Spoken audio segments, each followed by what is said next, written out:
Hi friends, मैं अश्विन। मुझे उम्मीद है आप सभी अच्छे होंगे। वर्ड ऑफ द डे का ये सेशन नंबर 95 है और आज की चॉइस है वर्ड प्री वैरिकेट। आइए आगे की स्लाइड में इस वर्ड प्रीवैरिकेट को डिटेल में जानते हैं। पहली बात, ये जो वर्ड प्रीवैरिकेट है ये एक वर्ब है। अब जब ये वर्ब है तो इसकी फॉर्म्स होंगी। सिंपल है, आपको आगे डी ऐड कर देना है। प्रीवैरिकेट का मतलब क्या होता है? इट मीन्स टू स्पीक और एक्ट इन एन इवेजिव वे और नॉट स्पीकिंग डायरेक्टली। इवेजिव वे का मतलब होता है जब आप टाल मटोल करते हुए कोई बात कहें या कोई काम को करें। प्रीवैरिकेट का मतलब ही यही होता है कि आप सीधे चीज़ों को फेस न करें, कन्फ्रंट न करें, साफ साफ मुद्दे की बात न करें, दाएं बाएं करते हुए बात करें, टाल मटोल करें, गोल गोल घुमाते हुए बात करें, अवॉइड करते हुए बात करें। राइट? प्रीवैरिकेट का मतलब क्या हुआ? टाल मटोल करना, सीधे सीधे किसी बात को साझा ना करना। आप सिनोनिम देखिए, अवॉइड करना, स्केप करना, इवेट करना, इन सब का मतलब ही होता है बचने की कोशिश करना, फेस न करना। बीट अबाउट द बुश, ये फ्रेज है, इसका मतलब ही होता है इधर उधर की बातें करना। अब एग्जाम्पल देखिए, वेन यू प्रीवैरिकेट, जब आप प्रीवैरिकेट करते हैं, you only make a complicated situation worse than it already is.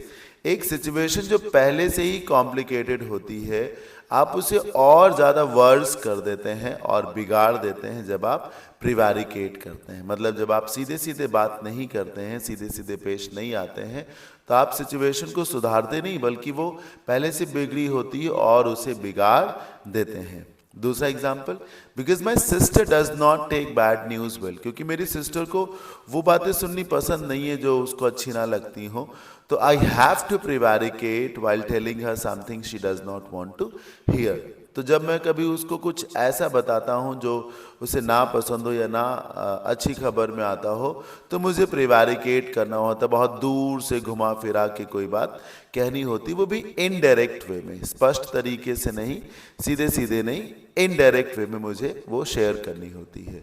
Antonyms क्या हो सकते हैं? इसका मतलब होगा कि आप डायरेक्ट वे में फेस करेंगे, जैसे कन्फ्रंट है, चैलेंज है, एनकाउंटर है, विथस्टैंड है, जस्टिफाई है, राइट? हैंडल करना जिसको कहते हैं। और यहाँ स्किप करने की कोशिश करेंगे।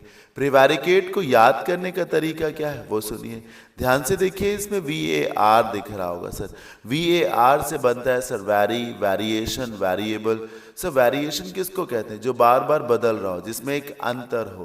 तो जैसे आप अगर अपने आंसर को बार बार वेरिएट कर रहे हो, उसमें बार बार वेरिएशन ला रहे हो, कभी ये जवाब दे रहे हैं, कभी वो जवाब दे रहे हैं, यानी कि आप टाल मटोल कर रहे हैं, यानी कि आप सीधे सीधे जवाब नहीं दे रहे हैं। तो अपने आंसर्स में, अपनी बातों में वेरिएशन रखना, कभी ये बोलना, कभी वो बोलना, जिससे ये लगे कि आदमी जो है झूठ बोल रहा है और साफ साफ नहीं बोल रहा है।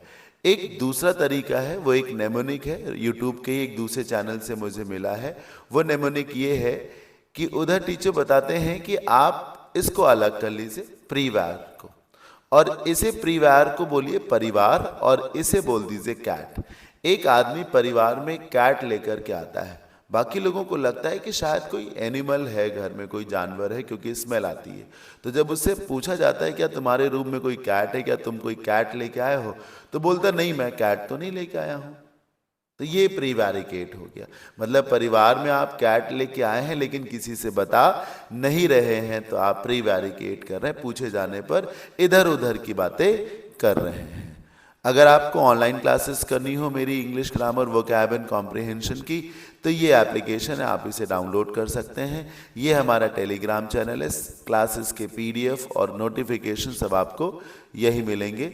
साथ ही साथ अगर आप ऑफलाइन क्लासेस करना चाहते हैं English grammar, vocab and comprehension की for all the one day exams, तो मैं आलमबाग लखनऊ में पढ़ाता हूँ, फिनिक्स मॉल के पास में। आप यहाँ आके कांटेक्ट कर सकते हैं, ये कांटेक्ट नंबर है।